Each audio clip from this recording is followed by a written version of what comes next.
তো guys welcome back to our channel limitless হুলোর। আজ আমরা চলে এসেছিলাম অ্যাক্সেস মলের পিছন দিকে যে ফুড ট্রাকগুলো সেখানে খেতে।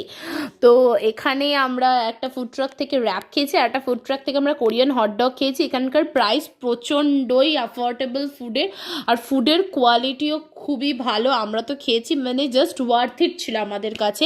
এখানে শুধু একটা দুটো নয়, এখানে অনেক ফুড ট্রাক আছে, দুটো লেন ধরে পুরো। আর ওখানে খাবারের প্রচুর ভালো ভালো অপশানসও আপনারা পেয়ে যাবেন অ্যাফোর্ডেবল প্রাইসে। লোকেশনটা এবার বলে দেওয়া যাক। বিধাননগর থেকে আপনারা K1 KB22 AC 30S এই বাসগুলো ধরে হচ্ছে আপনারা অ্যাক্সেস মল স্টপেজে নামবেন। তো সেখানে একদমই তার গায়ে হচ্ছে এই খাবারের লোকেশনগুলো আপনারা পেয়ে যাবেন। আর নিউ টাউনের দিক থেকে যারা বাসে করে আসবেন তারা তো বাস পেয়েই যাবেন অ্যাক্সেস মলের, তো কোনো ব্যাপারই না। যদি আপনাদের এই ভিডিওটি ভালো লাগে তাহলে আমাদের চ্যানেলটিকে সাবস্ক্রাইব করবেন, পাশের বেল আইকনটা প্রেস করবেন আর লাইক করতে ভুলবেন না। দেখা হচ্ছে পরের ভিডিওতে, বাই।